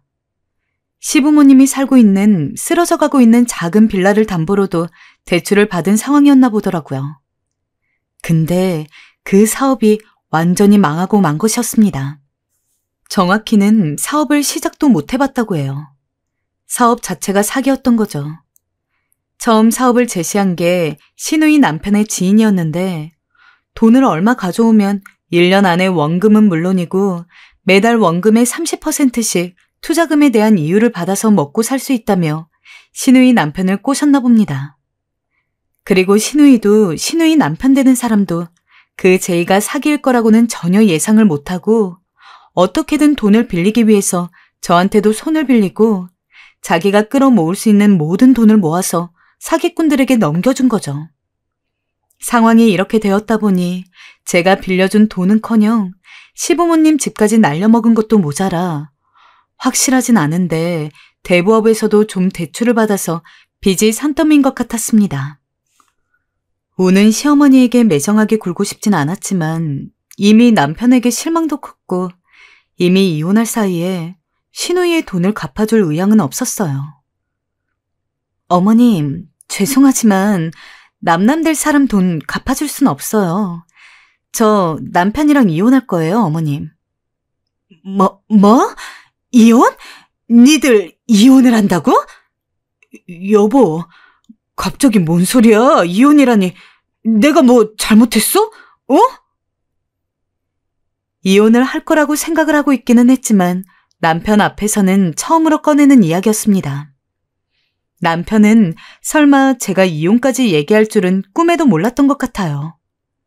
분명 그 전에 이야기했으면 이혼을 하든 말든 신경도 안 쓰고 마음대로 하라고 했겠지만 지금 딱 봐도 상황이 자기 집 완전히 풍비박산 나기 일보 직전이잖아요.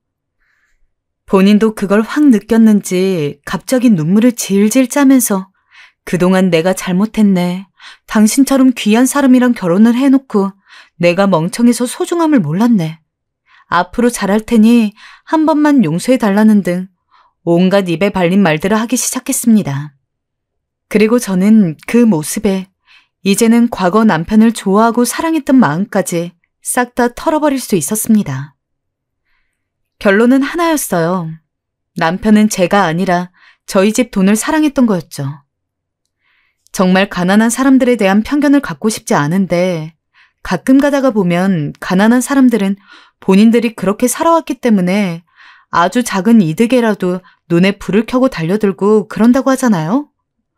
모두에게 통용되는 말이 아니라고 생각했고 저도 그런 편견으로 누군가를 재단하고 싶지 않아서 그 사람의 가정 환경과는 상관없이 어떻게든 개인의 성격에만 집중하여 사람을 판단해왔습니다. 근데 진짜 남편과 결혼을 하고 시댁 식구들 보면서 왜 저렇게 가난한지 뼈저리게 느낄 수 있었죠. 또 흔히 가난한 사람들에 대한 편견 중 또 다른 하나가 없이 살아와서 작은 것에도 만족할 줄 알고 착하다고 하는 이야기들이 있잖아요. 진짜 말 같지도 않은 이야기들이란 걸 너무도 가까이에서 봤습니다.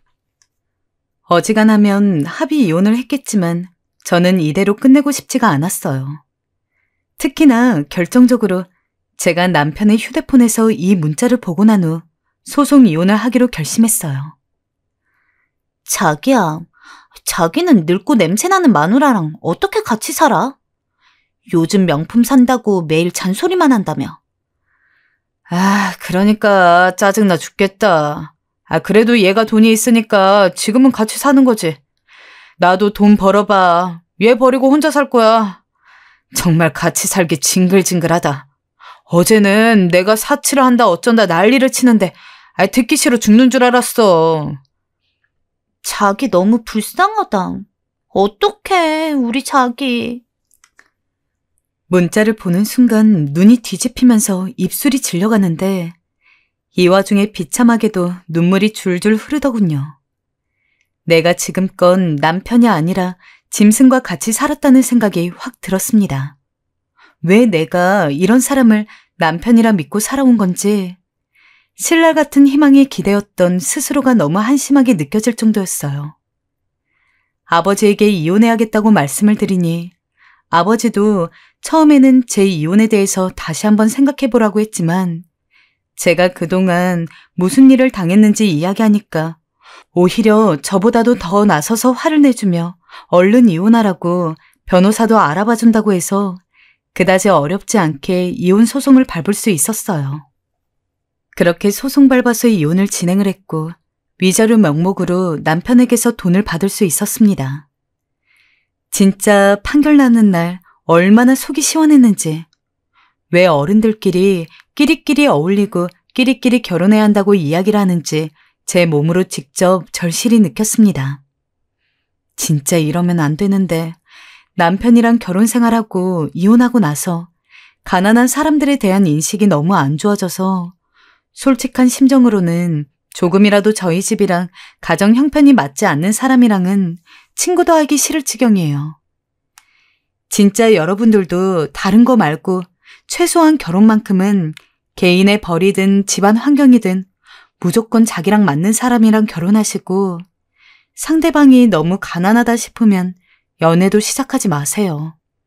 괜히 금방 퇴색될 애정에 눈이 멀어서 저처럼 후회할 일 생길 수도 있으니까요. 모쪼록 지금은 혼자가 돼서 마음이 너무 편합니다. 시국이 시국인지라 멀리 여행을 가지는 못하지만 매일매일 디저트 먹으러 동네 카페도 가고 공원으로 산책도 가고 여유로워요. 또 결혼을 하고 싶지는 않을 것 같지만 그래도 제가 나이가 어린 만큼 괜찮은 남자가 있으면 연애는 하고 싶어요. 부디 그때는 지금 남편을 만났던 것과 같은 실수는 할 일이 없어야겠죠. 다음에는 제발 괜찮은 남자 만났으면 좋겠어요.